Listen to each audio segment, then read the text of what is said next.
before. I'm going to hit it this time. This is the best one. This is what the slogan is. If you snooze, you lose. And indeed, that is the case. There are only so many money-making opportunities we have, and he's going to tell you where they all are. It's the one and only Black Bookie. It's Uncle Joe. Uncle Joe, how are you today? Good evening, America. Welcome to the Snooze You Lose podcast. I'm your host, Uncle Joe. This is a sports and a sports betting podcast where the motto is and always will be win together, lose together. Make sure to follow us on all social media platforms at The Black Bookie. Thanks for joining us another week on Millions. Happy holidays. Merry Christmas. New listeners, old listeners, you know how we rock. We're not going to take up too much of your time. I just wanted to come and say hello to everybody. Wish them a Merry Christmas. New Year's right around the corner. A lot of games on today. A beautiful day. I hope everybody has had a good time with their family out there and is remembering the importance of this day. We didn't have a great week with the picks. Very up and down. Didn't give out an official play today. Want to kind of just enjoy the day. Not going to be on here long. We're actually hosting Christmas this year, so I got family at the house. So not going to be on long, but I wanted to check in. Wish you guys a happy holidays. Talk about some of the games that are happening today. Still got some games tonight. Full slate of NBA, full slate of NFL. So I appreciate you guys joining me here, right here live on Millions. And also everybody watching on YouTube, make sure you hit that like button, hit that subscribe button. A lot of exciting things happening on Millions for 2024. So make sure you guys are right here along for the ride. We're going to be here every Monday, 7 p.m. as often as possible. Man, crazy NFL day to start it off. You had the Raiders knock off the Chiefs. And I've talked about this a bunch of times on the show and a few videos that I've done on IG and things like that, where the AFC is so wide open because the Chiefs are not that team. We could clearly see they're not that team anymore. There's just too many holes on offense. They're asking Mahomes to just do too much to carry this team. The distractions with the Swift and Kelsey situation. But this is a game where you can really tell, I mean, in your home building against a division rival on Christmas as 10-point favorites, not only do you not cover, but to lose outright. So let's not forget, to a Raiders team that still is playing with an interim head coach.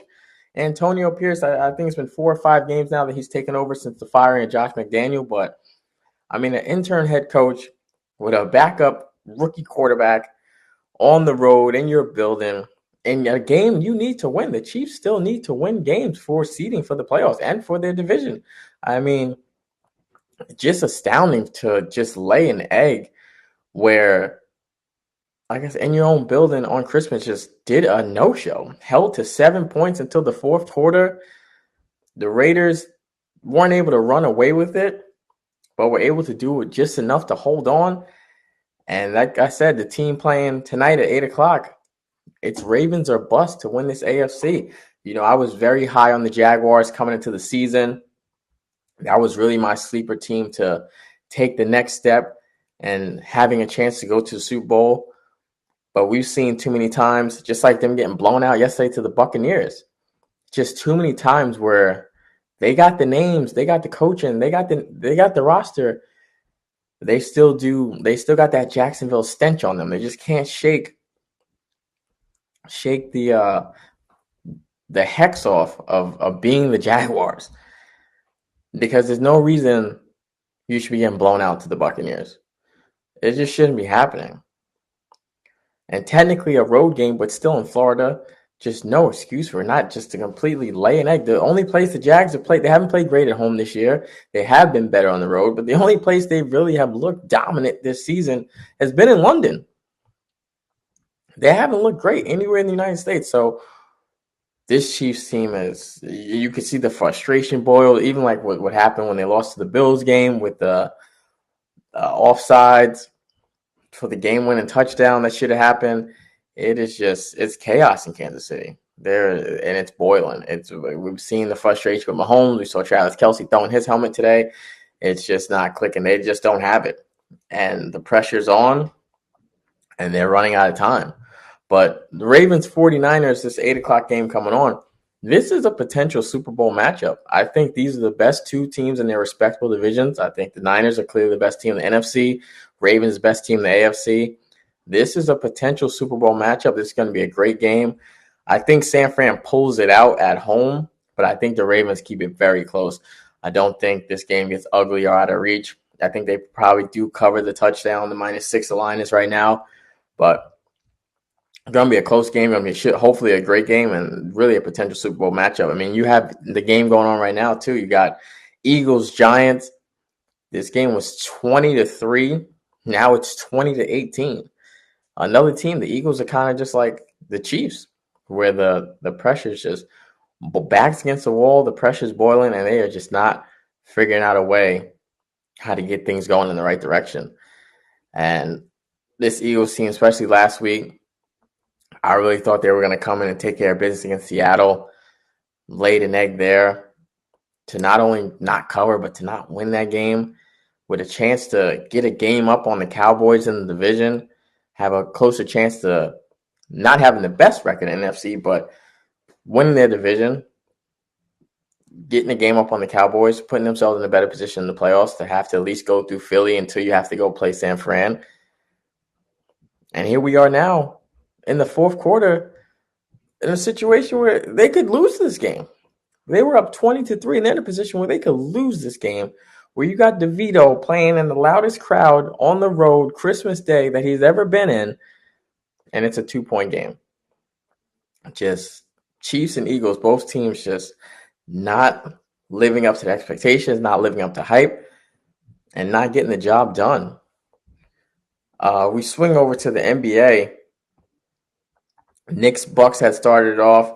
I thought it was going to be a huge bounce back spot for the Knicks. What told me that was, well, hopefully you just had to assume they were going to come out with some heart. Just got blown out the other day at home against Milwaukee in their building, lost by 19. But when the line came out, after the Bucks had just won by 19 and they beat the Knicks, I think 9 out of the last 10 times, the line still came out at -3. Huge red flag. That told me right there that the Knicks were going to at least keep this game close. Whether they got it done at the end, were able to hold on, but that line coming out, if the Bucks were going to win this game, that line should have easily been 5, maybe -7. To just beat this team by 19 in the Garden and dominate them the way they have, for the line to come out to be the same way it was on Saturday, told me all I needed to know. Then we have Warriors Nuggets. Golden State kept it close as much as they could. I did think it was a game they were going to cover. The Warriors have been playing a lot better, especially since Draymond's suspension. No distraction there. Getting us some reps for these young guys, getting into the rotation. And which we've talked about as well too.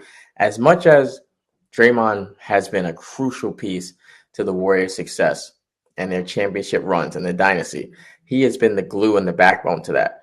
He's at a point now where his skill set doesn't help. You can't just be the glue or the vocal leader and not contribute. So giving these young guys minutes, giving them more time on the court, more time to gel, and having such a vet like Chris Paul come off the bench to help these young guys. The Warriors have been playing very good basketball, the best they've been playing all season, but they still struggle on the road. They do get the cover. I especially liked them to cover too when I kept seeing the line go up. But I think that was a little bit too because Aaron Gordon was playing, KCP was playing. So the line did go up some in favor of the Nuggets. But I think that's more because guys play for them. They had a healthy roster. But they do get it done. They don't cover, but they do win the game. I did think they were going to win, but Golden State was going to keep it close. The Warriors almost had a chance to get it outright, pull it outright. But they still, their road woes continue as they fall 121-14. But they've definitely been playing a better brand of basketball. You got Lakers, Celtics going on right now. This was a game I personally took the Celtics. Just hearing LeBron James say that he don't really care about Christmas Day game. He wants to be there, families first. He wants to make sure he's opening gifts with his daughter. I knew right away they didn't give a damn about this game. I knew from the rip the Lakers did not care. And honestly, since winning the end-season tournament, the Lakers haven't cared, period. They just finally ended their 4-game losing streak the other night with that win against OKC. but it took 40 points from LeBron. He had to be 5 for 5 from three. It just seems like they're kind of comfortable now, and I don't know when that switch is going to kick back on for them to get back into groove and figure out the season ain't over, because they popping champagne. They put a stupid banner in the rafters for winning that in-season tournament. They've won 2 games since then. They beat the Spurs and they won the other night against OKC. They have not looked good since winning that in-season tournament. They do trail right now by 11. I think the Celtics hold on. I took the Celtics before the line had went up 2 with KCP playing. I'm sorry, Porzingis playing. So Celtics looks like they're going to hold on, but still some time left in the fourth, 6 minutes, but they are up 11. They came out scorching hot, but the Lakers were able to battle back, got into a 1-point deficit by half. So see if the Celtics hold on and close out, but I did take them personally because just felt like the Lakers haven't looked good and they didn't care. When the leader and the focal point of the team says, man, I'm more important, worried about my family, that's all I need to know. Disinterested completely into this game. We got Heat Sixers at 8. Is Jimmy playing? Jimmy Butler's not playing and Embiid is not playing. That is going to be a trash 8 o'clock matchup. That we are not getting the stars for this one. I mean, no disrespect to Tyrese Maxey, but not the powerhouse matchup we look for there at the 8 o'clock game. But I am looking forward to Mavs Suns game, and that's not just because I'm a Mavs fan. We know the history. Luka always plays well against Phoenix. He hates Devin Booker. He actually just asked him about it too, and he said, we're just both competitors, but you could. It's probably he does. He said he respects his game. He looks up to it, but I feel like there's definitely a little bit of dislike there as well too. But they are just both competitors, so that game should be close. The Suns have underachieved all year, just like I told you guys they were going to do in August before the season even started, because they didn't have no idea what the hell they were doing with the moves they were making. Bradley Beal, it's December. He's played 2 games for this team. I think. I know it's less than 5. I literally told you guys, KD and Beal are going to miss a bunch of time, and this move does not make you a contender. The only good thing that happened out of that move was to get rid of DeAndre Ayton. If you brought in a new coach with 2 players, so you added on Beal, it doesn't help because you already had Devin Booker. It was the move you need to make. Getting Nurkic was definitely, like I said, a step up getting rid of Ayton, but the Suns have underachieved all year. I think it's going to be a good matchup tonight with the Mavs and Phoenix. Luka's going to come bring his best. I think they keep it close. I do got some pizza money on Dallas to cover that 4.5. So at least that should be a better game than the Heat Sixers game. Probably take a nap and then wake up and watch that game. So I'm looking forward to that. That's been pretty much it, though. Let's see what's going on in this Philly game. Eagles scored. And also, Jalen Hurts passes Cam Newton to set the NFL single season record for most rushing touchdowns by a quarterback at 15. And I'm telling you, next year when that tush-push crap is banned, we're going to see how this Eagles offense performs. Listen, they clearly figured out how to win a Super Bowl when they were doing it, right? But they clearly this season lean on it a lot. And next year it's going to be gone, and we're going to see how the turnaround they make from it. But I'm most excited for the rest of this night. Oh, yeah, that's right. We'll have the Ravens game, so I only have to watch that Heat game, thank goodness. But I'm most excited for this Ravens 49ers game because I really do think this is a potential Super Bowl matchup. I think this is the best 2 teams in their respective division, and I'm looking forward to Mavericks Suns because Luka, Devin Booker's always been a great rival. I do personally like the Mavs plus 4.5. As far as the San Fran game, I parlayed the 49ers with the Celtics. So the Celtics hold on and San Fran wins outright. I'll cash there, but we took a day to kind of reset and spend time with family, obviously, as well, too. And try and get back on track. We got to head and get things back in the right direction as well. Dropped some tough ones. We dropped some tough ones.